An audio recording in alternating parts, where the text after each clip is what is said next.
आज के इस सेशन में हमारे साथ कनेक्ट होने के लिए आपने अपना कीमती टाइम निकाला, तो उसके लिए मैं दिल से आपका शुक्रिया अदा करना चाहूंगा। Thank you, thank you. सबसे पहले तो देखिए, आगे बढ़ने से पहले मैं हमारे सभी व्यूअर्स को ये बताना चाहूंगा जो भी यूट्यूब के माध्यम से इस प्रोग्राम को देख रहे हैं, कि ये अपने आप में एक अनूठा प्रयास है, एक अनोखा प्रयास है।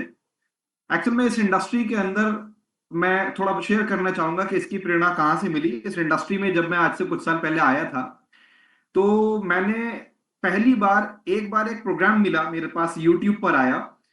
Network marketing pro dot com के फाउंडर एरिक वोरे साहब का मैंने एक इंटरव्यू देखा, जिसका इंटरव्यू का नाम था मिलियन डॉलर्स इंटरव्यू। तो उसके अंदर डॉलर्स में जो लोग मिलीनियर होते हैं वो उनका इंटरव्यू लेते हैं।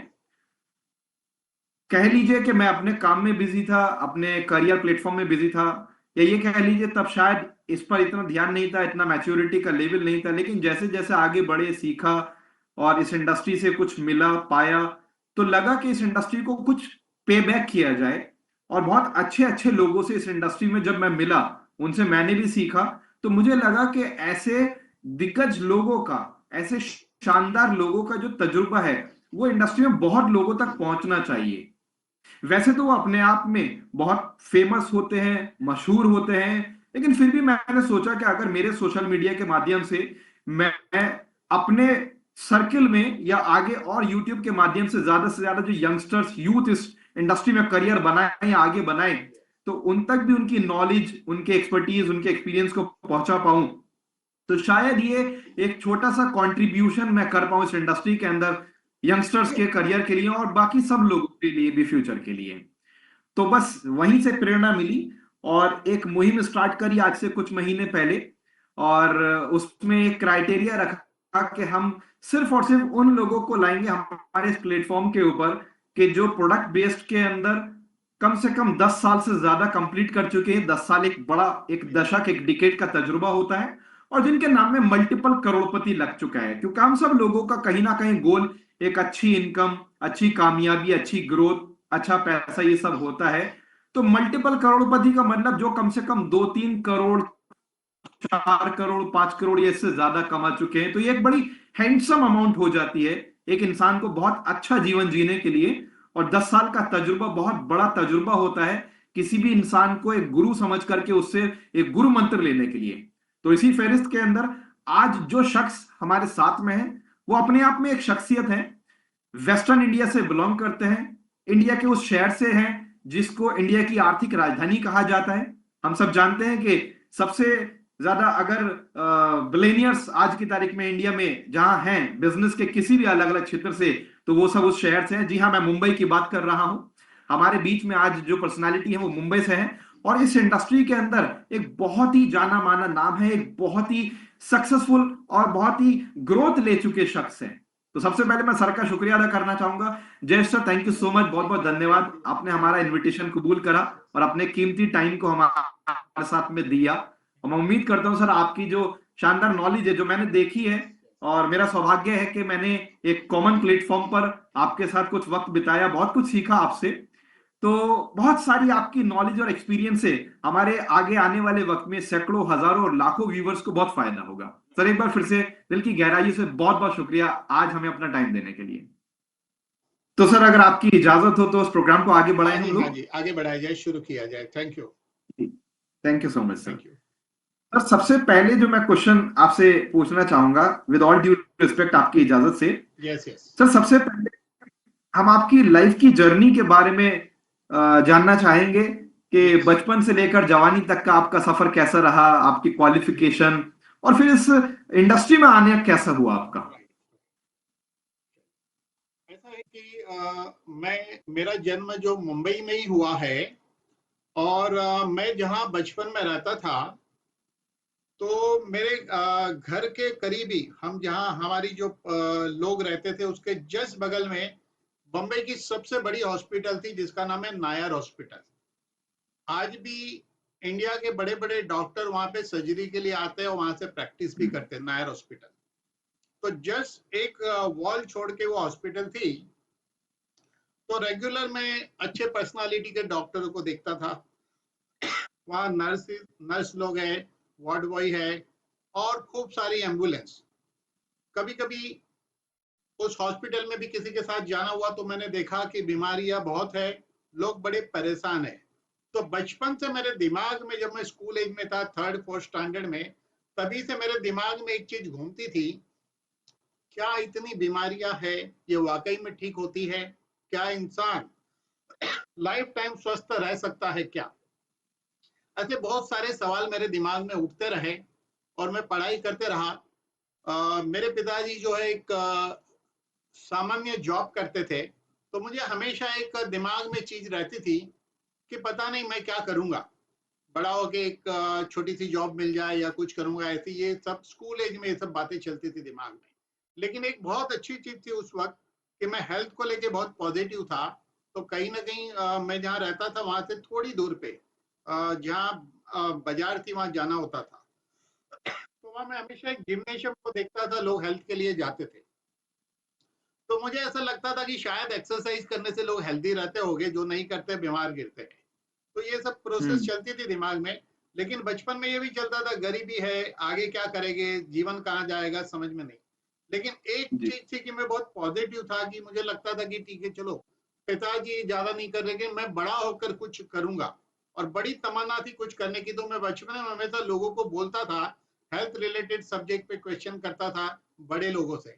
और मैं ये भी बोलता था हमेशा कि बड़ा होऊंगा मैं, गाड़ी लूंगा, ड्राइवर रखूंगा। तो लोग मजाक उड़ाते थे। लेकिन वो मेरा बोले हुए की वजह से मुझे आज ड्राइविंग नहीं आती है। मुझे ड्राइविंग नहीं आती है क्योंकि बचपन में हम्म। मैंने कहा था गाड़ी लूंगा, ड्राइवर रखूंगा। तो गाड़ी है, ड्राइवर रखा है। तो मेरा कहना यह है हम्म। कि बचपन की जो जिंदगी होती है, उसके जो उतार चढ़ाव जो होते हैं, वो जीवन में बहुत ही इंपॉर्टेंट होते हैं। तो मैं ये मानता हूं कि आज इंसान अगर कोई मुकाम पे है, तो उसने अपनी बचपन की सोच को याद करना चाहिए कि बचपन में उसकी सोच कैसी रही। तो ओवरऑल मेरी जर्नी में बचपन में नेगेटिव सोच कम रही, पॉजिटिव सोच काफी रही। और इत्तेफाक ऐसा हुआ कि हम लोग जहाँ रहते थे उसके सामने बहुत हाई सोसाइटी के लोग रहते थे। तो हम हमारे अगल बगल वालों से दोस्ती नहीं थी, वो हाई सोसाइटी के कॉन्वेंट स्टूडेंट थे। तो उनके साथ दोस्ती अच्छी हुई, तो खेलने हम वहीं जाते थे। तो उनके पेरेंट्स जो हाईली एजुकेटेड थे, तो जिसके कारण ये प्रेरणा मिलती थी कि पढ़ना जीवन में बहुत इंपॉर्टेंट है। तो पढ़ने पे इतना जी। फोकस था कि ऑलवेज फर्स्ट सेकंड रैंक ही आया है, कभी 5 को क्रॉस नहीं किया है। ऑलवेज फर्स्ट रैंक आता हम्म। था। तो स्कूल में हमेशा प्रिंसिपल बहुत का भी बढ़िया। फोकस रहता था, टीचर लोग भी मानते थे। और बड़े डिसिप्लिन से बचपन की जिंदगी चलती थी।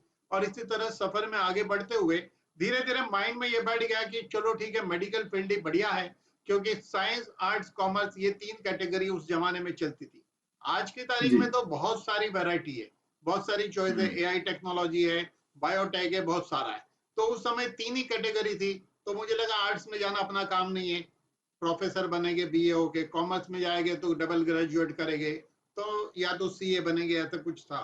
तो मैं सोची चलो साइंस की लाइन पकड़ी जाए। तो इसी बेस पे साइंस लाइन में जाके आगे सोचा डॉक्टर बनना है। तो हम्म। इसीलिए मेडिकल की जर्नी आगे रही। और इस जर्नी के समय हमेशा क्वेश्चन रहा कि हमने देखा, पढ़ाई के दौरान ये चीज देखी कि बीमारी के सिम्टम को ट्रीट किया जा रहा है। मेडिकल पढ़ाई के टाइम ये चीज पे बड़ा फोकस रहा कि मेडिकल में सिम्टम पे ट्रीट किया जा रहा है। जैसे कि डायबिटीज को ट्रीट कर रहे हैं, जबकि मूल बीमारी पेनक्रियाज की खराबी है। काश पेनक्रियाज खराब नहीं होती तो डायबिटीज नहीं होता, आर्टरी खराब नहीं होती तो बीपी नहीं होता। तो ये सारी चीज दिमाग में चलती थी।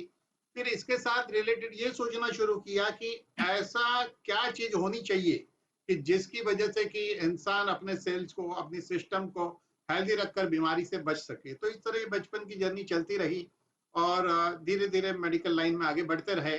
और फाइनली मेडिकल लाइन कंप्लीट हुई। और इस तरह ये जर्नी ओवरऑल अच्छी चली। स्ट्रगल काफी की, परिस्थिति ठीक न होने के कारण, पढ़ाई में भी फाइनेंस के कारण दिक्कतें आती थी, कुदरत सॉल्व कर रहा था और इस तरह आगे बढ़ रहे थे।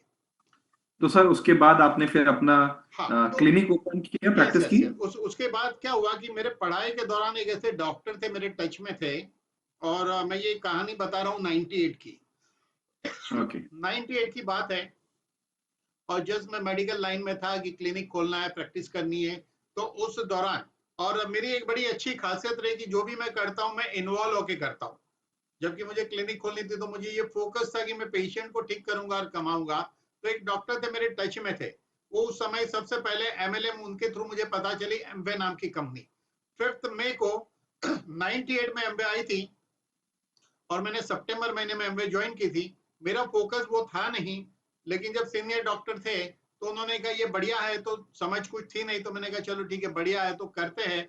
तो कैसे तो करके 4400 रुपीज मैनेज करके उनको दिए और काम शुरू हुआ। लेकिन मैंने अपना फोकस ऑलवेज मेडिकल प्रैक्टिस पे रखा और साइड बाय साइड वो करते रहा, थोड़ा थोड़ा थोड़ा लोगों को एक्सप्लेनेशन बढ़िया करता था, क्योंकि फोकस पहले से ही था। तो 12, 15, 18% मेंटेन करते रहे। लेकिन उस दौरान मेरी मेडिकल प्रैक्टिस इतनी अच्छी डेवलप हुई विद इन 3 ईयर कि मैं समझो पर डे 5000, 7000, 10,000 तक कमाने लगा। तो उसी दौरान मैंने एक अच्छा फ्लैट भी खरीदा, नो डाउट लोन पे लिया, क्योंकि थोड़ी सी अमाउंट जमा हुई थी, बाकी लोन लिया और एक अच्छा फ्लैट लिया था। और बंबई के अंदर उस फ्लैट को लेना एक अचीवमेंट माना जाता है। वो 1000 स्क्वायर फीट का फ्लैट था, तो वो फ्लैट ले लिया और पार्ट टाइम इसको करते रहे एमएलएम को। और इसी दौरान तो तो सर आप अपने क्लिनिक के बारे में बता रहे थे कि हाँ स्टार्ट जी, हाँ किया जी, फिर। हाँ जी। तो जनरली क्या है कि फिर वो side by side direct selling पे फोकस करते हुए, मेन फोकस मेरा ऑलवेज क्लिनिक पे था। मेरा फोकस यही था कि पेशेंट को किस तरह ट्रीट करें। तो ड्यूरिंग हम्म। प्रैक्टिस मैंने एक चीज हमेशा नोट की है कि पेशेंट की बीमारी दवाई से समझो जाती होगी 50-60%, लेकिन साइकोलॉजी और उसकी फीलिंग का हम्म। रोल बहुत बड़ा है। जब एक पेशेंट को कॉन्फिडेंस दिला दो कि आप ठीक हो सकते हैं, तो उसकी बीमारी जल्दी ठीक होती थी। जबकि मैंने कई ओल्ड लेडीजों के केस में इस चीज को बहुत अच्छी तरह क्लोजली ऑब्जर्व किया। तो ऐसे फोकस करते जी। करते फाइनली ये स्टेज पे पहुंचा कि बंबई में मैं 4 प्लेस पे क्लिनिक चलाने लगा। जैसे कि सुबह एक जगह, शाम को एक जगह, और डे के हिसाब से चलाता था। 3 दिन 2 जगह चलाया, 3 दिन और, जैसे 4 डिफरेंट लोकेशन करके बंबई को मैंने कवर किया था। एक मुंबई में सेंट्रल लाइन होती है, एक वेस्टर्न लाइन होती है। तो वेस्टर्न लाइन में 2 क्लिनिक थे, सेंट्रल लाइन में क्लिनिक थी, और प्रॉपर जो टाउन कहते हैं वहां पे एक क्लिनिक। इस तरह मैं जर्नी करके वो टाइम मैनेजमेंट के साथ, तो इस तरह 4 लोकेशन पे क्लिनिक चलती रही। और डायरेक्ट सेलिंग का ऑलवेज प्रिंसिपल था कि इसको पार्ट टाइम करना है, पार्ट टाइम करना है। तो उसी हिसाब से मैं इसको फोकस करते गया कि इसको पार्ट टाइम करना है, और साइड बाय साइड सर करते रहे फिर। सर चारों क्लिनिक आपके मुंबई में थे? हाँ जी, 4 क्लिनिक मुंबई में थे, यस। फिर बीच में एक ऐसी बहुत बढ़िया। अपॉर्चुनिटी आई कि वंस इन अ वीक सूरत भी ट्रैवल करने लगा मैं, क्योंकि कुछ डायमंड के ओके। व्यापारी थे, तो उन्होंने कहा हफ्ते में एक दिन यहाँ खोलो। तो ऐसी मेडिकल की भी जर्नी अच्छी रही। जब जी। साइड बाय साइड इसको करना शुरू किया, अब ऐसा है कि जब मैं अच्छा फ्लैट ले चुका था, बम्बई में 1000 स्क्वायर फीट फ्लैट मतलब बहुत बड़ी चीज होती है अच्छे लोकेशन हम्म। में। लेकिन मैंने जर्नी में ये देखा कि मैं सुबह जब शुरू होता था तो लंच टाइम मेरा 4 बजे होता था, डिनर टाइम ओके। 1, 1:30, 2 बजे होता था। जब चार हम्म। बजे मैं लंच के लिए बैठता था तो मैं खा नहीं पाता था, क्योंकि थक चुका होता था। और रात को भी 2 बजे खा के सो जाओ। तो धीरे धीरे धीरे धीरे जब मैं लोगों को हेल्थ के बारे में बताता था, तो मुझे लगा कि अब मेरी हम्म। हेल्थ पे इसकी असर होगी। तो पैसा मैं कमा जी। रहा था, घर अच्छा ले लिया था, लाइफ बढ़िया थी। लेकिन दो चीज का इश्यू था कि अगर मैं सोच रहा था कि कहीं मुझे घूमने जाना है, तो 1 वीक के लिए भी कहीं जा नहीं सकता था घूमने के लिए। और हम्म। समझो टाइम चाहिए तो टाइम नहीं हुआ करता था। तो इसी तरह वो सूरत भी ट्रैवल करना शुरू किया। तो फाइनली मैंने देखा कि टाइम नहीं मिल रहा है, और कहीं घूमने जाना है तो अगर 10 दिन के लिए कहीं चले गए, तो होता ये था हम्म। कि काम थोड़ा डिस्टर्ब हो जाता था पेशेंट, क्योंकि पेशेंट के काम में ऐसा है कि आपको रेगुलर कंटिन्यू फील्डिंग भरनी होगी। तो इस चीज को जी। लेकर मैंने कहा आप क्या कर सकते हैं इसका सॉल्यूशन। तो फाइनली हम्म। मैंने सोचा कि चलो एमएलएम पे फोकस करें। तो उस वक्त वो कंपनी तो मैंने छोड़ चुका था और एक कंपनी कर रहा था। उस कंपनी में भी बहुत बढ़िया काम किया, लेकिन हाईएस्ट अचीवर रहा महाराष्ट्र में पार्ट टाइम करते हुए। लेकिन एक ऐसा वक्त आया जी। कि वो कंपनी हो गई बंद। उसके बाद थोड़े समय के ओके। लिए और एक कंपनी की मैंने। लेकिन 2008 में एक कंपनी जो आई, उसके अंदर मैंने बहुत बड़ा अचीवमेंट लिया। और उस समय मुझे लगा कि अब मैं इस डायरेक्ट सेलिंग पे फोकस कर सकता हूँ। तो 2008 और 9 ओके। 2 साल वो कंपनी मैंने की। वो 2 साल में बहुत मतलब आप सोच नहीं सकते ऐसी अचीवमेंट करके बिग मनी अर्न की। उस वक्त मैंने 2 क्लिनिक बंद कर दी। 2 क्लिनिक बंद ओके। करके मैंने सोचा कि अभी फोकस पेशेंट पे भी किया जाए और focus side by hmm. Side direct selling पे भी किया जाए। तो इन शॉर्ट दोनों काम हो गया, 50-50 हो गया दोनों काम। फिर जैसे जैसे आगे हम्म। बढ़े कि 2010 में, और 2010 में मैंने कंपनी चेंज की। इसलिए चेंज की कि जी। जो कंपनी कर रहा था उसके डुप्लीकेट प्रोडक्ट हम्म। मार्केट में आ गए नॉमिनल कॉस्ट में। तो मैं थोड़ा सा आगे की सोचता हूँ। ओके। तो उस वक्त बहुत अच्छी मेरी इनकम होने के बावजूद मैंने उस कंपनी को छोड़कर एक दूसरी कंपनी की, जीरो से शुरू की। उस जी। कंपनी में मेरे जी। अचीवमेंट समझ लीजिए 7 से 9 लाख रुपए की अचीवमेंट थी। और जी। उस वक्त मुझे एक बड़ी अपॉर्चुनिटी दिखी बैंगलोर की कंपनी की, तो वो जी। कंपनी छोड़ी। अब वो मेरा डिसीजन सही था कि गलत, ये लोग बोल नहीं सकते उस वक्त, लेकिन लोगों ने कहा कि आपका डिसीजन गलत है। क्योंकि मेरे साथ जितने भी लोग काम करते थे वो बहुत बड़ी इनकम लेते थे और मुझे कंफर्म पता हम्म। था कि कोई भी आएगा नहीं। तो बेसिकली क्या होता है कि नेटवर्किंग एक साइकोलॉजिकल डेवलपमेंट की थियरी होती है। तो मैंने एक नई पॉलिसी अपनाई। मैंने जब भी कंपनी चेंज की है अपनी पॉलिसी या बदलते गया और कुछ नई ट्रिक को अपनाया। तो उस वक्त मैजिक ट्रिक ये थी मेरी कि मेरा एक नंबर था पुराना जो सबके पास हुआ करता था। मैंने उस नंबर को 2 महीने के लिए बंद करा दिया और एक दूसरा नंबर था वो नए लोगों को देना शुरू किया। अब जब मैंने उस कंपनी को छोड़ा तो मुझे कंफर्म पता था कि कंपनी के लोग मेरे बारे में गलत बोलेंगे। कंपनी के लोग जी। जनरली ऐसा जी। होता है और ऐसा हुआ। जी। उन्होंने कहा साउथ की हम्म। कोई पिटी हुई कंपनी में गए। अब लोगों हम्म। को सरप्राइज ये हो रहा था कि इतनी बड़ी इनकम लेने वाला आदमी कहाँ गया और क्यों गया। अब वो सवाल मुझे तो हम्म। नहीं पूछ सकते वो, तो नेचुरली उनको हम्म। पूछेंगे। तो मार्केट के अंदर ये हम्म। एक चर्चा का विषय बना।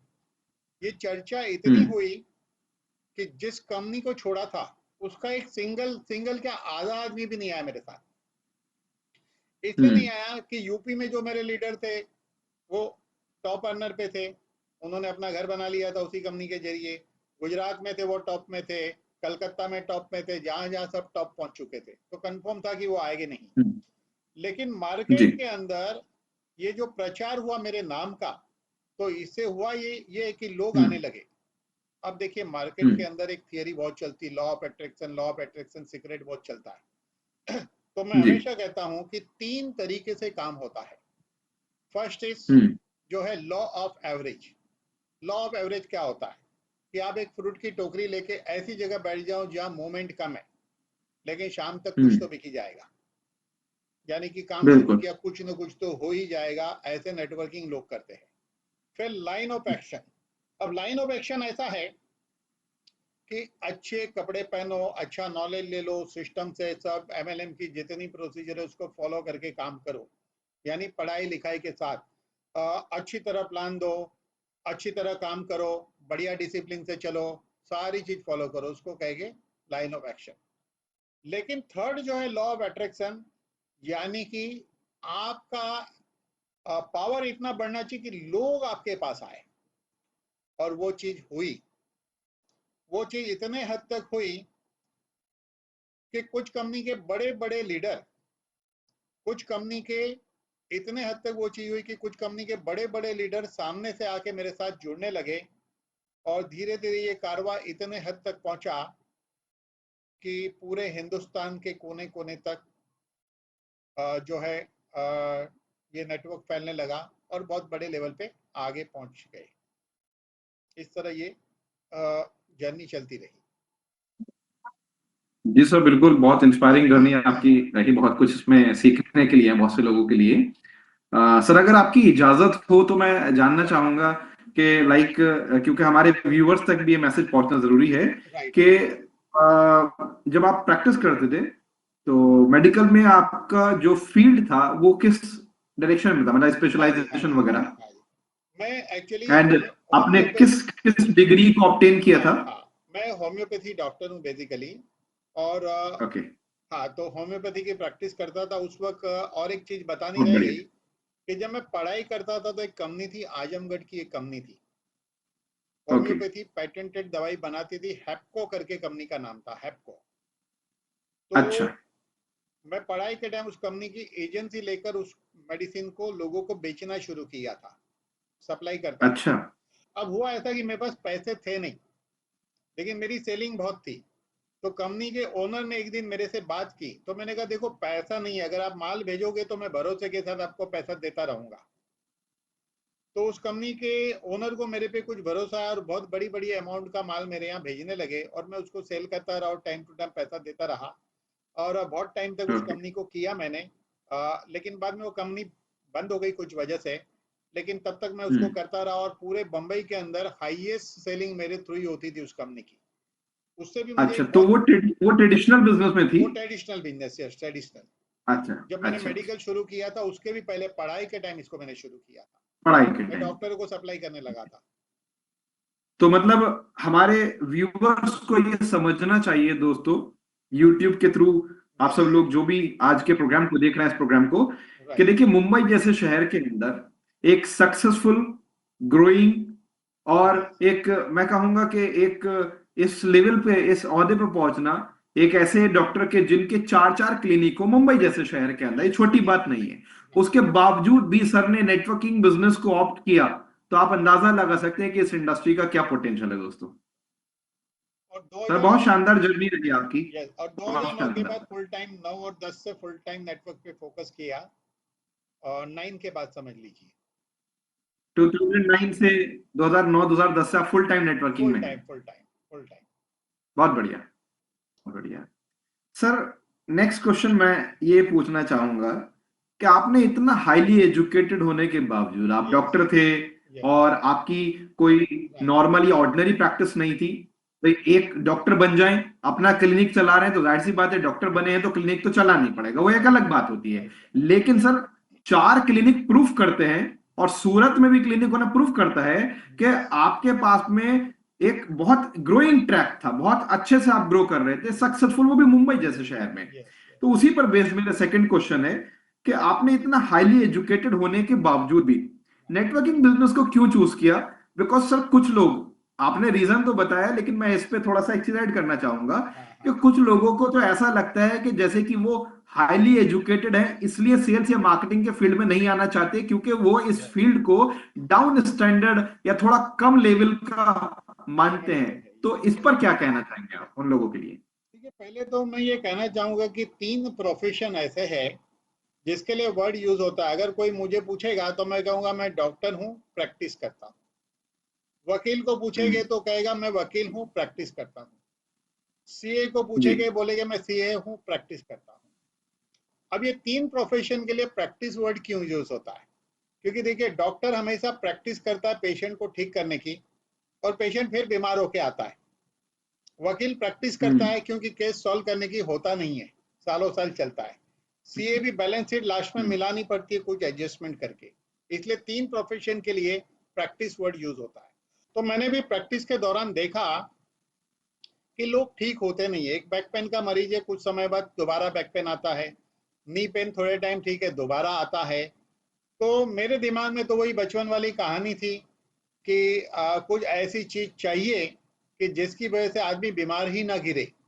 तो वो चीज मुझे नेटवर्किंग इंडस्ट्री में मिली। लेकिन नो डाउट मैंने ट्रेडिशनल में भी देखा कि ऐसे प्रोडक्ट है, अगर आप जिसको फॉलो करते हैं तो डेफिनेटली आप हेल्दी रह सकते हैं। लेकिन उसमें समस्या क्या थी कि आपको क्लिनिक न चलाते हुए, कभी भी डॉक्टर लोग मेडिसिन बेचते नहीं है, जनरली लिखते हैं, बेचते नहीं है। हम्म। तो मुझे लगा कि मुझे हम्म। तो या तो दुकान खोलनी पड़ेगी। लेकिन जब मैंने देखा कि कुछ अच्छी अच्छी कंपनियां, इतने यूनिक हम्म। प्रोडक्ट, मैं हमेशा मानता हूं कि डायरेक्ट सेलिंग के अंदर यूनिक प्रोडक्ट आते हैं। सब कंपनी के पास नहीं होते, लेकिन कई कंपनी के पास होते हैं, आज भी है, पहले भी थे और आते रहेंगे। तो जब मैंने देखा कि यूनिक प्रोडक्ट को प्रमोट किया जा सकता है, और दूसरा कि जब मैं नेटवर्किंग को जान चुका था और मेडिकल को जान चुका था, तो मैं बड़े ईगो की बात नहीं करता हूं, लेकिन जो मेरा प्रेजेंट करने का स्टाइल है प्रोडक्ट का, लोगों को पता है, बहुत सारे वीडियो भी यूट्यूब पे, वो प्रेजेंट करने का तरीका ऐसा है कि प्रोडक्ट को सुनने के बाद लोगों को ये लगता था कि इस प्रोडक्ट के बिना तो जीवन कभी चलेगा ही नहीं। और वो ऐसा नहीं कि मैं उसको बढ़ा चढ़ा के कहता था, मेरा पेश करने का तरीका वो साइंस था कि ये प्रोडक्ट आपके बॉडी में जाएगा तो ये काम क्या करेगा, इसका रिजल्ट क्या आएगा और इस पर रिसर्च क्या हुई है। इन चीजों को लेकर लोगों को भरोसा बैठता था और लोग फॉलो करते थे। तो जो कंपनी मैंने 2009 में पकड़ी थी, 9-10 2 साल की थी, उसके बाद मैंने उसको 2011 में छोड़ के साउथ की कंपनी पकड़ी थी। लेकिन उस कंपनी में प्रोडक्ट बहुत थे, जी। लेकिन मैं उसी प्रोडक्ट को प्रमोट करता था जिस प्रोडक्ट पे मुझको भरोसा था कि इसका रिजल्ट श्योर है। ओके। तो मेरे प्रेजेंटेशन में वही प्रोडक्ट घूमते थे ज्यादातर और इस तरह प्रमोट करता था। तो फाइनली मैंने देखा कि बीमारी को ठीक करने के लिए तो बहुत लोग हैं, लेकिन मैंने देखा कि बीमार नहीं गिरने देने की इंडस्ट्री में कोई डॉक्टर है ही नहीं। और मैं डॉक्टर भी हूँ जी। और मुझे डायरेक्ट सेलिंग भी पता है। तो मैंने कहा मैं इतिहास इसमें बना सकता हूँ। तो फाइनली फिर मैंने चूज किया कि इसमें काम कर सकते। लोग हाईली एजुकेटेड, जो आपका सवाल है, इस इंडस्ट्री को लाइक नहीं करते, उसकी वजह है कि ये काम को करने का अपना एक तरीका है। अगर वो हाईली एजुकेटेड है तो अपने एजुकेशन वाला काम करते हुए इस इंडस्ट्री की स्टडी बारीकाई से करनी आवश्यक है, जो मेरी समझ में आ गई थी। हम्म। और बारीकाई से करने के बाद उसमें अगर उतरते हैं तो मैं दावे के साथ कहता हूं कोई भी हाईली एजुकेटेड आदमी भी इसमें सक्सेस हो सकता है और बिना एजुकेटेड आदमी भी सक्सेस हो सकता है। क्योंकि बेसिकली क्या बात है कि हर चीज की अपनी स्टडी होती है। एक आदमी बोलेगा मैं 10th तक पढ़ा हूं, कोई बात नहीं, ये जो काम करना है ये पूरी पढ़ाई कर ली तो ये आपकी डिग्री हो गई। एक पढ़ा लिखा आदमी ये जी। जो काम करना है उसकी पढ़ाई कर ली तो ये डिग्री हो गई। तो ये वाली डिग्री कोई नहीं लेता है पढ़ा लिखा, इसलिए ये काम नहीं कर सकता है। कम पढ़ा लिखा ये डिग्री नहीं लेता तो वो भी नहीं कर सकता है। तो कम पढ़ा लिखा हो या हम्म। ज्यादा पढ़ा लिखा हो, उसने इस फील्ड की जो जो कंपनी करनी है, उस कंपनी के प्रोडक्ट, उस कंपनी के प्रोडक्ट के रिजल्ट, रिसर्च और ये जो डायरेक्ट सेलिंग कैसे करना, उसका ज्ञान लेना आवश्यक है, तब जाके कर सकते जी। बहुत बढ़िया। तो इसका मतलब सर की राय है हमारे सभी व्यूअर्स को हैं। कि यस। ये इंडस्ट्री बहुत ही हाईली स्टैंडर्ड की है। इसमें कम एजुकेटेड और ज्यादा एजुकेटेड लोग, दोनों ही तरह के लोग कामयाब हो सकते हैं। बस शर्त यह है कि आप इसको समझें, और एक बार अगर आपने समझ लिया तो ये जो कभी कभी गलतफहमी होती है कि हम बहुत ज्यादा एजुकेटेड हैं तो हमारे लेवल का काम नहीं है, तो असल में ये तो बड़े हाई लेवल का काम है, यस। किसी के लिए बेनिफिशियल काम है। पर इसको समझना चाहिए थोड़ा सा। राइट। बहुत बढ़िया। चलिए आगे बढ़ते हैं सर। सर, नेक्स्ट क्वेश्चन मैं जो आपसे पूछना चाहूंगा वो ये कि सर हमारी इंडस्ट्री को किस चीज की ज्यादा जरूरत है, मोटिवेशन की या एजुकेशन की, और क्यों? देखिए, मोटिवेशन है एजुकेशन, उसको हम कहेंगे कि एक सिक्के की दो बाजू है। सिक्के में एक बाजू मोटिवेशन है तो हम्म। सिक्के के दूसरे साइड जो है वो एजुकेशन है। हेड एंड टेल वाली कहानी है। लेकिन ओनली हम्म। मोटिवेशन है तो काम नहीं आएगा, क्योंकि मोटिवेट करके बाहर निकल गया आदमी। मोटिवेशन से ये पता चला कि मर्सिडीज तो होनी चाहिए, बंगलो तो होना चाहिए, फॉरेन ट्रिप तो होना ही चाहिए, लेकिन क्या करने से मिलेगा? अगर वो करना नहीं आता है तो एजुकेशन यूजलेस है। अगर हम्म। मोटिवेशन की बात यह है कि मोटिवेशन क्यों चाहिए, जब इंसान एक मोटिवेशन की सिस्टमेटिक ट्रेनिंग अच्छे ट्रेनर से लेता है तो सबसे पहले तो उसकी जो माइंड की कंडीशनिंग चेंज होती है। जब माइंड की कंडीशनिंग चेंज होगी तो उसके जो हम्म। थॉट प्रोसेस जब चेंज होंगे, लोग कहते हैं मैं कामयाब क्यों नहीं हो रहा हूं। इसका कारण है कि मैं कहता हूं कि सुबह से रात तक आपने नेगेटिव कितना सोचा और सुबह से रात तक पॉजिटिव कितना सोचा, अगर उसका तौलने बैठेंगे तो आपको पता चलेगा आप ज्यादातर 80% दिन भर नेगेटिव सोचते हो तो आपको कामयाबी मिलेगी नहीं। तो मोटिवेशन वो टेक्निक होती है कि जी। टाइम टू टाइम जब मोटिवेशन की ट्रेनिंग कोई लेते हैं तो उसका साइकोलॉजिकल चेंज होता है, थिंकिंग प्रोसेस चेंज होती है, सोचने का तरीका चेंज होता है, सोचने की दिशा बदलती है। तो मुझे क्या लगता है कि मोटिवेशन एक ऐसी दवाई है जो समझो हफ्ते में एक बार तो लेनी चाहिए या महीने में एक बार तो लेनी चाहिए, ताकि उसकी माइंड जो है डिटॉक्स होता रहे, माइंड डिटॉक्स होता रहे, पॉजिटिव थिंकिंग चलता रहे। अब जो हम्म। बात है एजुकेशन की, एजुकेशन की बात ऐसी है कि कोई हाईली एजुकेटेड है तो भी उसको ये एजुकेशन लेना पड़ेगा, और कम पढ़ा लिखा है तो भी उसको ये एजुकेशन लेना पड़ेगा। तो जिस तरह डॉक्टर की डिग्री होती है, वकील की डिग्री होती है, या जिसका डिग्री नहीं है लेकिन ये इस इंडस्ट्री की एक डिग्री लेनी होगी। जहां तक मुझे लगता है कि आने वाले समय में इसके ऊपर भी सिलेबस शुरू होगा, ऐसे बातें चल रही है। तो एजुकेशन इतना इम्पोर्टेंट है कि लोग कंपनी में जुड़ने के बाद मार्केट में बैग लेके निकल जाते और उनको लगता है कि अभी उनको सब पता है, लेकिन जब मार्केट में जाते तो सिचुएशन ऐसे क्रिएट होती हम्म। है कि उसको हाँ मिलती नहीं है, ना मिलती है। ना क्यों मिलती है? उसका कारण है कि plan show the plan, plan ढंग से नहीं शो किया।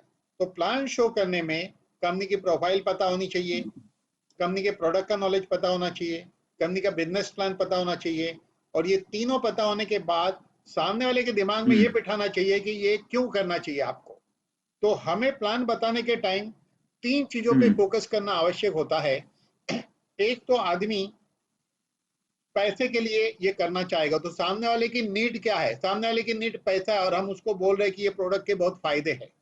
ठीक है, फायदे तो आपने बता दिए, लेकिन फाइनली जब आप क्लोजिंग करोगे तो उसकी नीड अगर पैसा है तो फोकस पैसे को लेकर बात करेंगे कि इस इंडस्ट्री से उसकी जिंदगी पैसे के कारण कैसे बदल सकती है। एक इंसान की नीड हेल्थ है, तो हम उसको पैसे हम्म। की बात करेंगे तो काम नहीं चलेगा।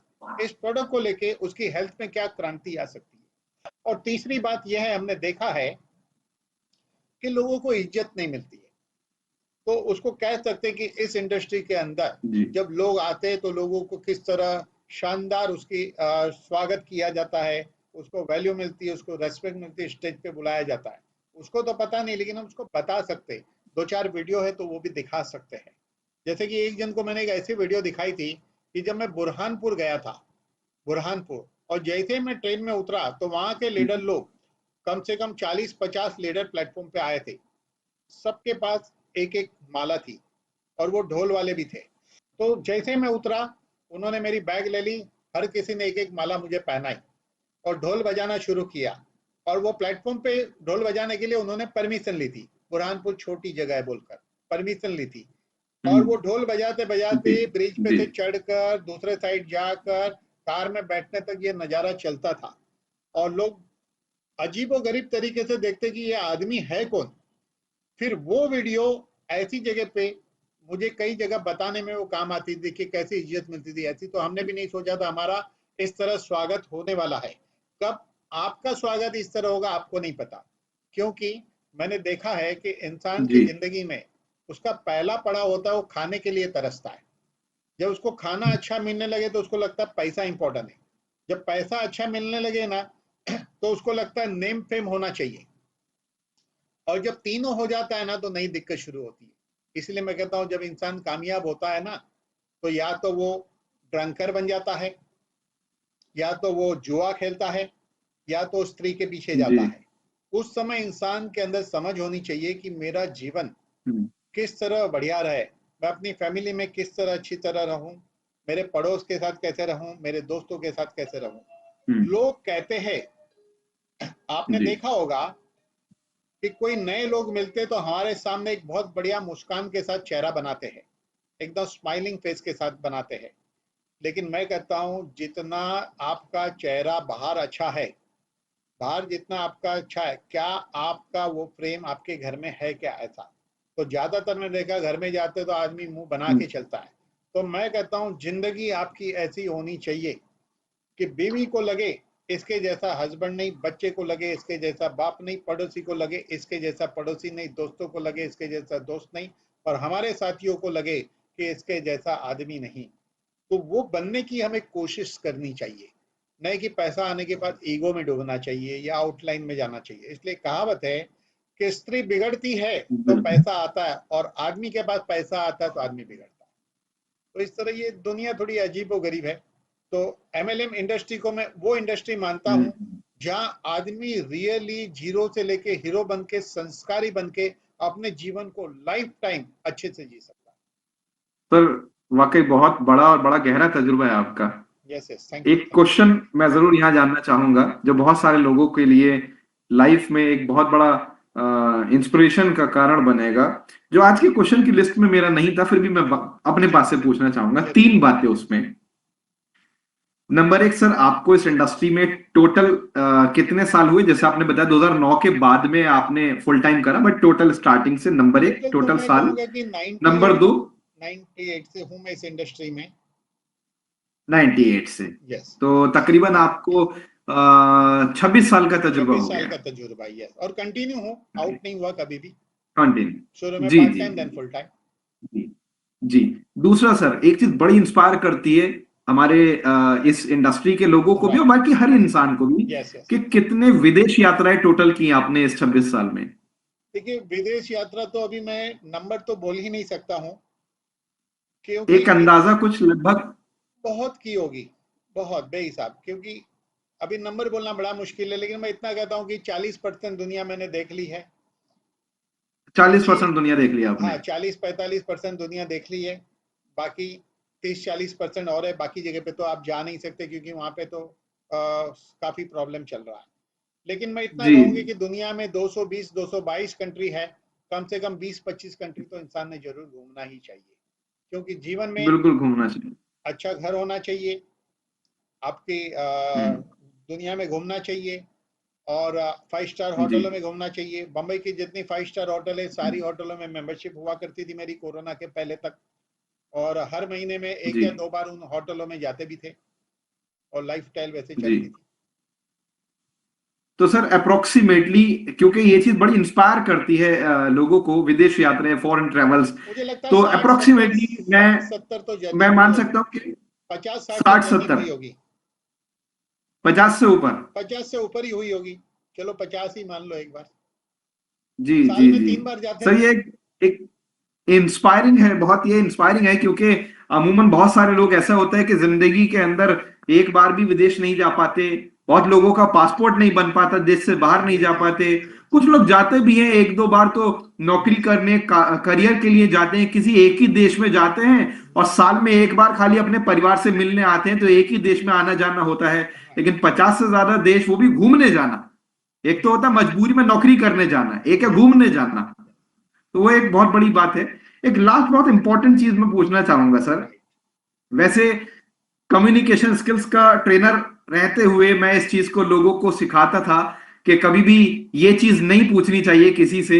लेकिन क्योंकि लोगों को बड़ा इंस्पायर भी करता है, और कहीं ना कहीं लोग ये चीज बड़ा जानना चाहते हैं कि साहब के हमारा भविष्य क्या है। और अपने सीनियर्स को देख के, इस इंडस्ट्री के अचीवर्स को देख के, जिन्होंने इस इंडस्ट्री में पिछले 25 साल गुजारे, वो अपने अगले 25 साल कहीं ना कहीं इमेजिन कर लेते हैं। यस। और वैसे भी सर, क्योंकि सारी की सारी टैक्स पेड इनकम है, वाइट इनकम है, तो मुझे लगता है कि हम शेयर कर सकते हैं, अगर आपकी इजाजत हो। तो मैं जानना चाहूंगा, व्यूअर्स के पॉइंट ऑफ व्यू से, व्यूअर्स जानना चाहेंगे कि टोटल आपने लगभग अप्रोक्सीमेटली कितना अर्न किया होगा इस इंडस्ट्री में? देखिए, ऐसा है, फिलहाल जिस घर में मैं रहता हूँ वो 6 करोड़ का घर है, जिसमें अभी बैठा हूँ मैं। ओके।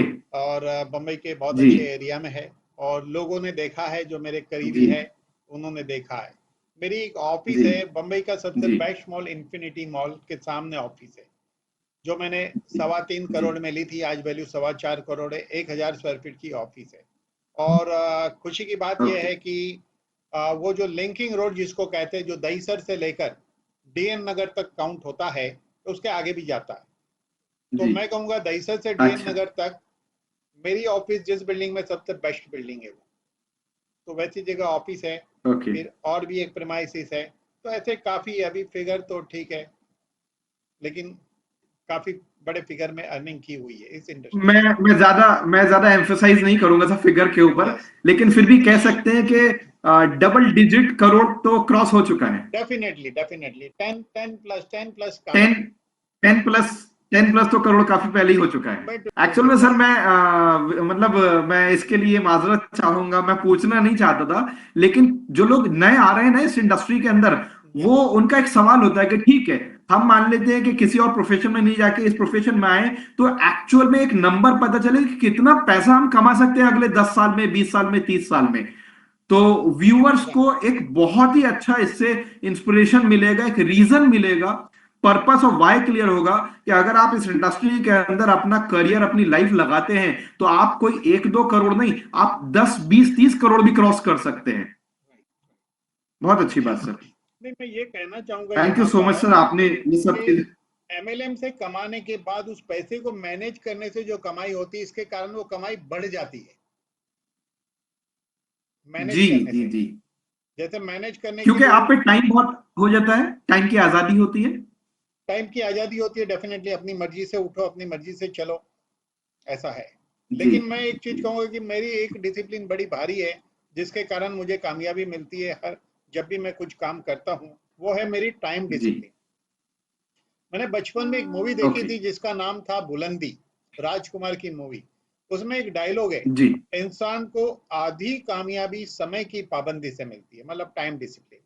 अगर मेरी मीटिंग हर बुधवार को मैं कंसिस्टेंसी से दादर में मीटिंग लेता था, और बिल्कुल 7:25 को मीटिंग शुरू, 7:30 को दरवाजा लॉक, और मैं वहां पे 5 बजे ऑलवेज पहुंच जाता था, कभी कभी लेट में लेट 6 बजे।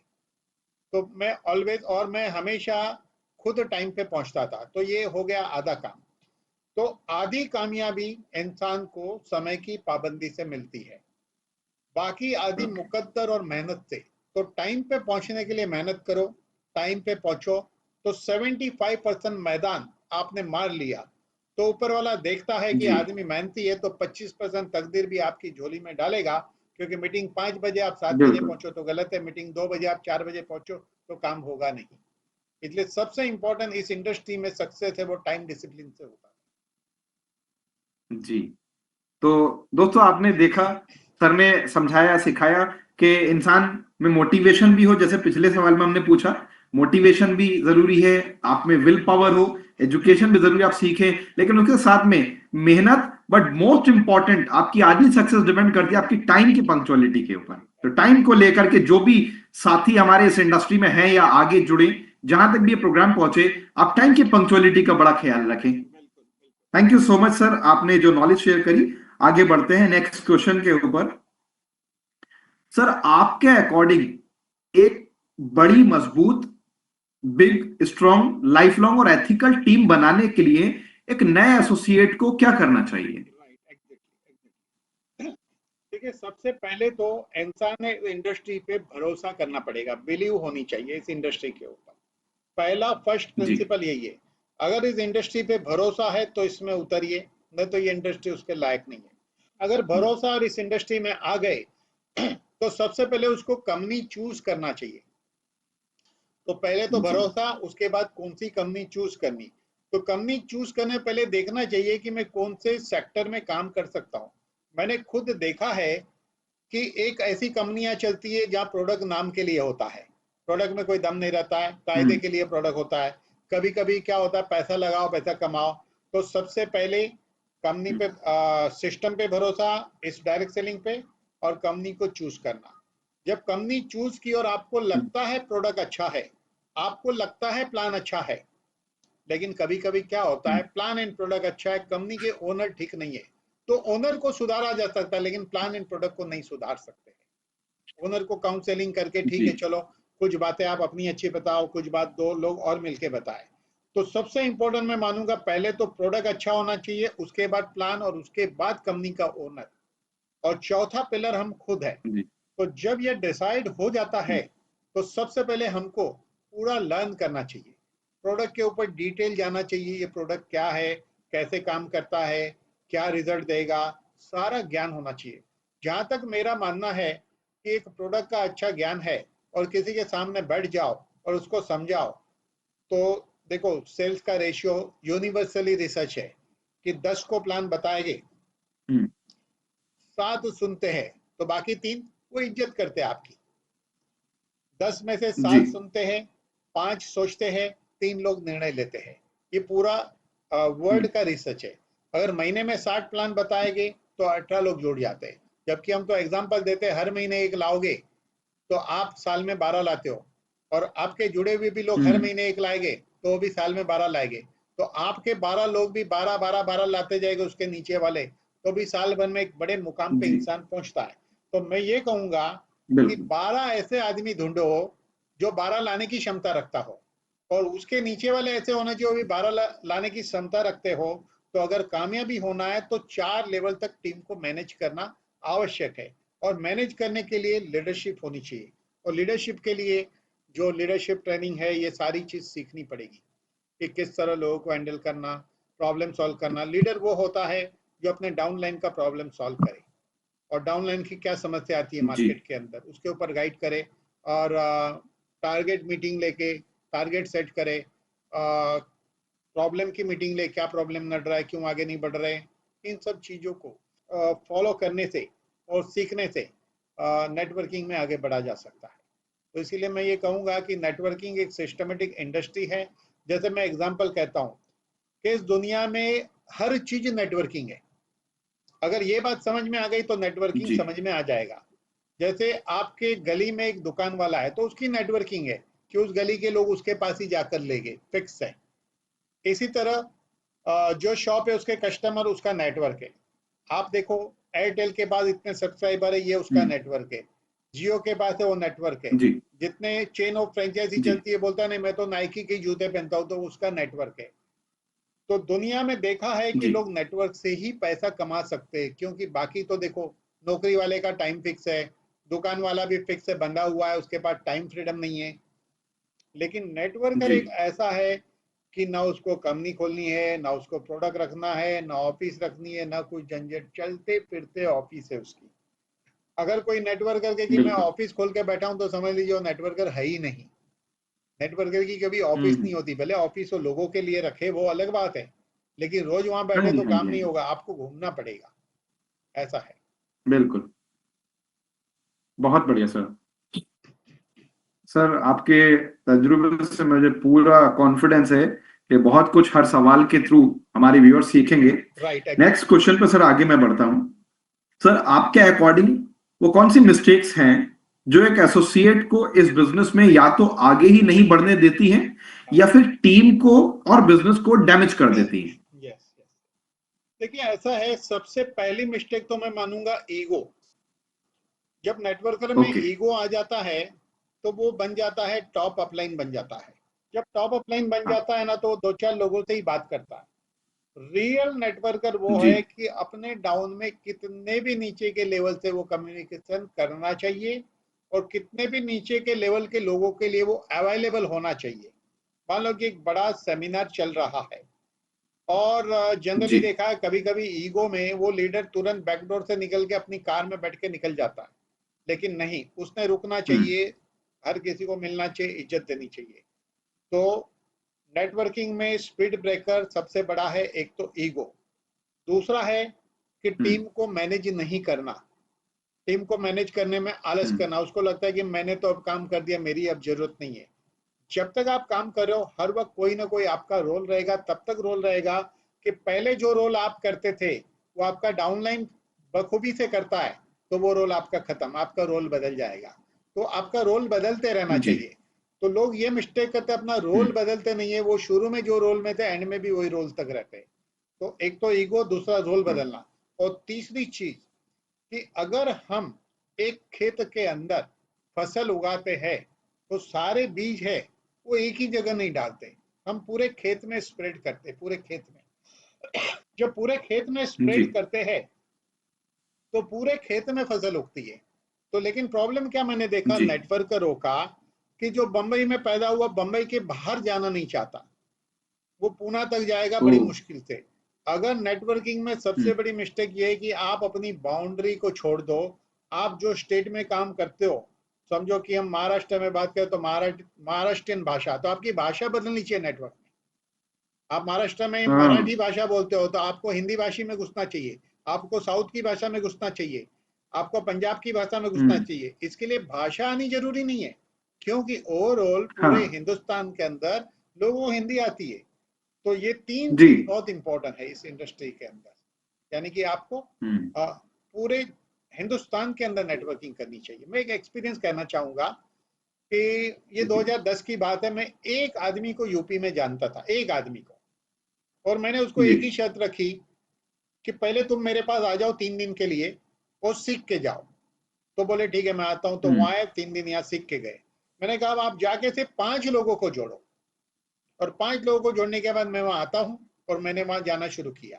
तो मैं क्या करता था, मेरी हम्म। पैटर्न ये है कि मैं गया उधर, फ्लाइट से गया, बनारस गया, वहां पे मैंने मीटिंग ली, 3 दिन रुका, वापिस आया, 5-6 ज्वाइनिंग और आई, हम्म। नेक्स्ट मंथ फिर गया, ज्वाइनिंग और बढ़ी, नेक्स्ट मंथ फिर गया। तो जब मैंने 3 राउंड मारे तो तीसरे राउंड में मेरे सारे राउंड का खर्चा निकल आया, और हर महीने ऐसे जाता रहा। तो मैं ये कहता हूं कि एक लोकेशन पकड़ के हर महीने 3 दिन के लिए जाइए, 6 महीने तक, ये मेरी पैटर्न है। उसके बाद हर 2 महीने में जाइए 3 दिन के लिए, 6 महीने तक, यानी 1 साल हो गया। उसके बाद हर 3 महीने में जी। जाइए। तो इस तरह आपको ओके। नेटवर्किंग के लिए बार बार जाके उस जगह पे जाके रुकना पड़ेगा, क्योंकि होता यह है कि जो लोकल लीडर है उसकी वैल्यू तब बढ़ती है जब बाहर से कोई आता है तो उसको बोलने को मौका मिलता है कि चलिए बंबई से आए, मतलब जहां से आप गए हो वो लोगों को जी। बुलाएगा। तो लोगों को ये लगता है चलो कोई नया चेहरा आया है, तो काम बढ़िया होता है। जी, बहुत बढ़िया sir. Thank you so much sir. इस क्वेश्चन का एक बहुत ही शानदार रिप्लाई आपके थ्रू लोगों को सीखने को मिला कि क्या गलतियां नहीं करनी चाहिए। नेक्स्ट क्वेश्चन की तरफ अगर मैं सर बढ़ता हूं, सर आपकी लाइफ की इस इंडस्ट्री से सबसे बड़ी कोई अचीवमेंट जिसके लिए आपको दिल से इमोशनली बहुत खुशी होती है? देखिए, सबसे बड़ी अचीवमेंट तो ये कि इसी इंडस्ट्री के कारण मैं अच्छे घर में रह पा रहा हूँ, और पैसा कमा रहा हूँ, हम्म। तो घर में भी शांति है। लोग भी चाहते जी हैं, जी। लोगों के साथ रिलेशन भी अच्छे बने हैं, इतनी दुनिया भी देखी है। और सबसे बड़ी चीज कि इस पे, ये काम करने पे सिर पे प्रेशर नहीं रहता कि ये इन्वेंटरी कम हो हम्म। गई, ये स्टॉक कम हो गया, ये करना है वो करना है। जो इनकम आती है उस पे जीएसटी भरते हैं, क्योंकि मैं पहले से ही हायर इनकम हम्म। स्लैब में था। पहले मेरे पास सर्विस टैक्स नंबर था, तो जीएसटी आया तो जीएसटी में कन्वर्ट जी हो गया। सर्विस टैक्स नंबर होना यानी कि आप हायर इनकम में हो। तो जी। सबसे अच्छी चीज ये है कि इसमें रियली आदमी हल्का रहता है। बिजनेस में, जॉब में मैंने हम्म। देखा, उम्र बढ़ती है, बिजनेस में जवाबदारी बढ़ती है, और जॉब में उम्र बढ़ती है, पोस्ट बढ़ती है, जवाबदारी बढ़ती है।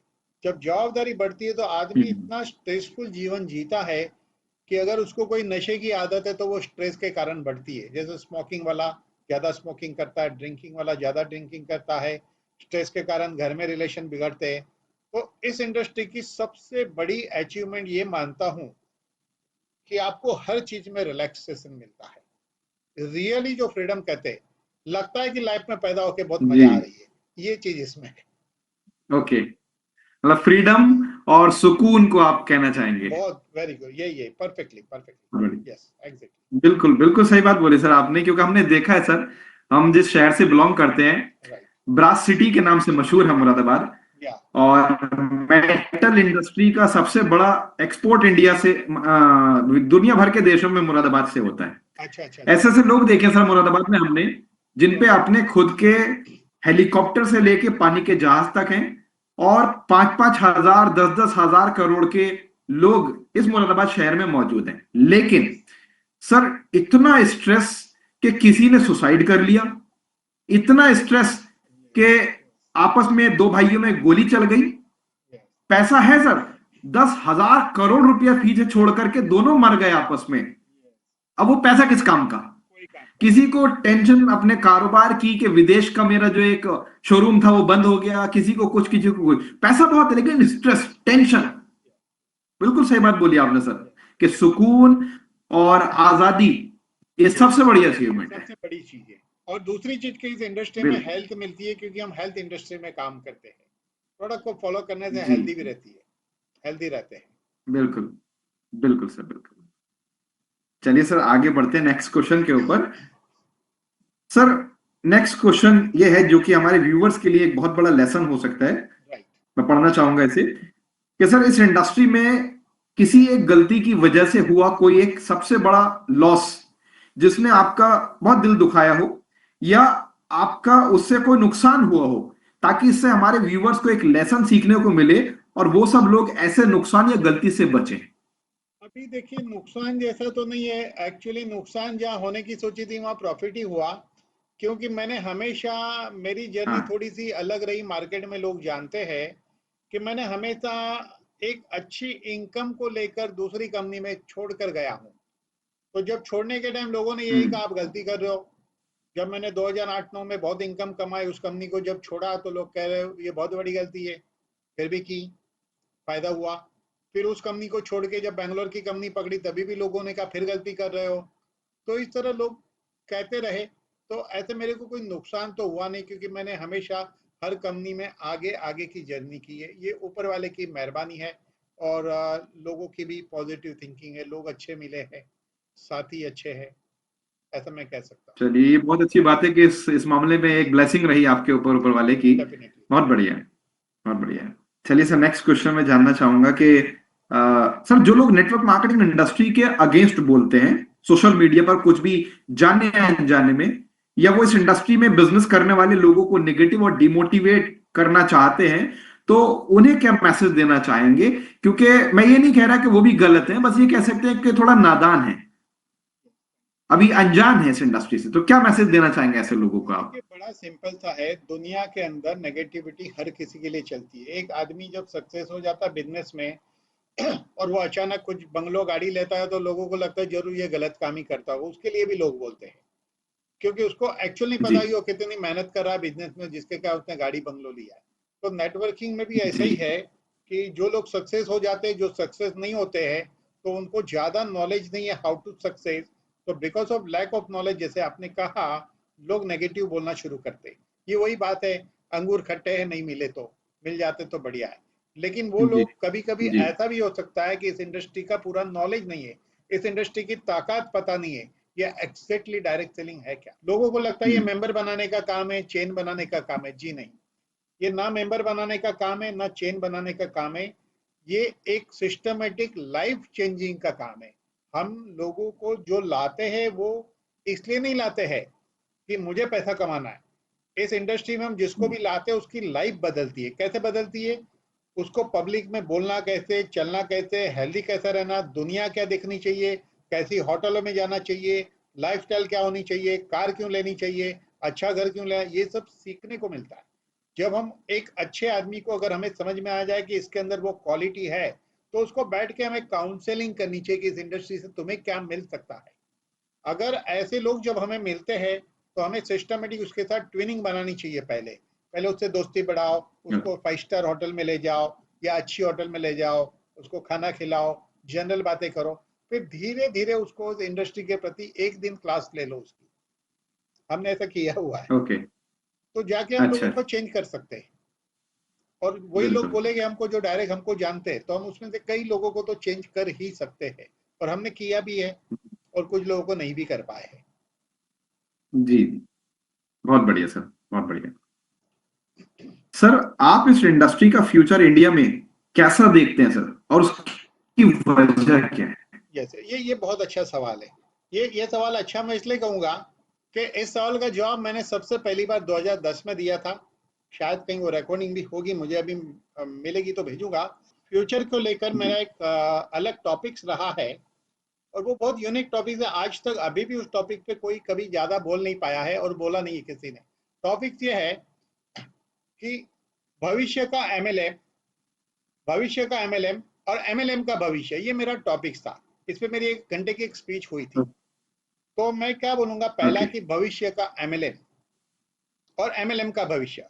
तो एमएलएम का भविष्य अच्छा है, क्योंकि डे बाय डे एक समय ऐसा आएगा कि हमारी सुबह से शाम तक यूज करने वाली हर चीज इस इंडस्ट्री से मिलनी शुरू होगी। ये एमएलएम का भविष्य। जी, और अब बात करेंगे भविष्य का एमएलएम, ये बहुत बड़ी चीज है। ये एक यूनिक है। जैसे आज कैसा है कि बहुत सारे कायदे कानून है, ऐसा नहीं कर सकते, वैसा नहीं कर सकते, ये है वो है। लेकिन फ्यूचर में एक गवर्नमेंट के थ्रू जब इसका कायदा बनेगा, तो एक ऐसी अथॉरिटी आ सकती है। उस अथॉरिटी में हर डायरेक्ट सेलिंग के लीडर को रजिस्ट्रेशन करना होगा। और रजिस्ट्रेशन करने के बाद, जिस तरह आपको पैन कार्ड, आधार कार्ड मिलता है, या वोटिंग कार्ड मिलता है, उसी तरह अथॉरिटी से आपको एक कार्ड मिलेगा। वो कार्ड, हर आदमी का अलग आइडेंटिटी नंबर होगा, और वो नंबर, आप कुछ भी खरीदोगे वहां उसी नंबर को आपको देना है। जैसे आपने खरीदी किया और नंबर कार्ड आपने स्वाइप किया, आपकी एंट्री लग गई उस कंपनी में। तो आने वाले समय में मॉल में भी जाएंगे या बहुत प्रोडक्ट खरीदने जाएंगे, तब वो कार्ड मांगा जाएगा। तो हो सकता है कि आने वाले समय में या तो हर जगह में, या तो बहुत कंपनी ऐसी होगी, एक ही कार्ड से कई कंपनी कर पाएंगे। मैं एमएलएम का फ्यूचर ये देखता हूँ आज से 10-15 साल बाद, कि एक ऐसा आईडी के थ्रू एक आदमी मल्टीपल कंपनी करेगा, और जो जीता वो सिकंदर, जिसके प्रोडक्ट अच्छे, जिसका प्लान अच्छा, वो चलेगा, ऑब्जेक्शन रहेगा ही नहीं। क्योंकि अभी देखो कोरोना के बाद ट्रेंड चेंज हो गया, जो बड़े बड़े सेमिनार होते थे अभी जी। कहीं नहीं हो रहे। तो ये चीज मैं हम्म। इसलिए फोकस करना चाहूंगा कि जब 98 से अभी तक की जर्नी में मैंने जितनी भी नेटवर्किंग कंपनी की, बहुत नहीं की है, 5 7 8 की होगी, लेकिन हर कंपनी को एक अलग पैटर्न से किया।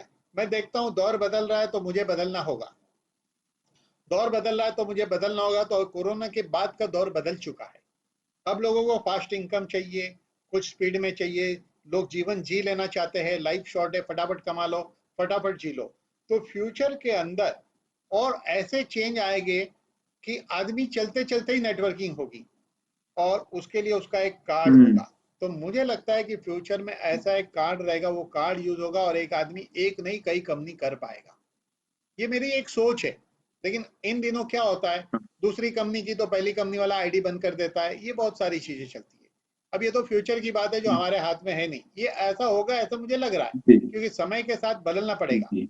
देखिए, मैं आज की तारीख जी। में एक अलग चीज कहना चाहता हूँ इस प्लेटफॉर्म से, कि लोग हमेशा हम्म। नेटवर्कर नेटवर्कर कहते हैं। मैं कहता हूँ कंपनियों के मालिकों को सुधरना जरूरी है, कंपनी को सुधरना जरूरी है। कायदे जब नेटवर्कर के हम्म। बना उससे ज्यादा कड़क कायदे कंपनी के मालिकों पे बनने ज्यादा जरूरी है। क्योंकि जी। जब कंपनी शुरू होती है तब कुछ सीन और रहता है, जब लालच आ जाती है तो सीन बदलता है। ऐसा मैंने बहुत अपनी जर्नी में देखा हुआ है। तो आने वाले हम्म। समय ऐसा कार्ड बनने से लीडरों के लिए रूल आएगा, कंपनी के लिए रूल आएगा। तो कंपनी का ये भी हम्म। डिसाइड करेगी गवर्नमेंट की इतना ही प्रॉफिट आप ले सकते हैं, ये गवर्नमेंट डिसाइड करेगी। इतना आपको बांटना होगा, ये भी जी। गवर्नमेंट डिसाइड करेगी। यही प्रोडक्ट आप ला हम्म। सकते हैं, ये प्रोडक्ट नहीं ला सकते, ये भी डिसाइड होगा। तो कंपनी अलग अलग हम्म। क्राइटेरिया में रजिस्टर होगी। तो ये बहुत सारी चीज मैंने हम्म। सोची हुई है, और एक अलग कहानी है, ऐसा है। बहुत बढ़िया।